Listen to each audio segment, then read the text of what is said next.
প্রভুকে এখন বেদিতে নিয়ে যাওয়া হবে।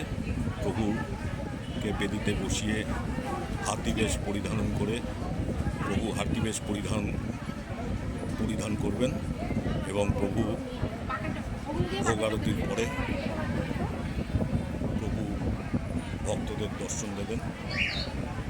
আজ আমরা রয়েছি জগন্নাথ বাড়ি অর্থাৎ নৈহাটি জগন্নাথ বাড়িতে। প্রভুর এতক্ষণ স্নানযাত্রা আপনারা দেখলেন। জগন্নাথের প্রধান সেবক রঞ্জিত পাল মহাশয় আমাদের বাচ্চুরা তিনি প্রভুকে নিয়ে যাচ্ছেন। জয় জগন্নাথ।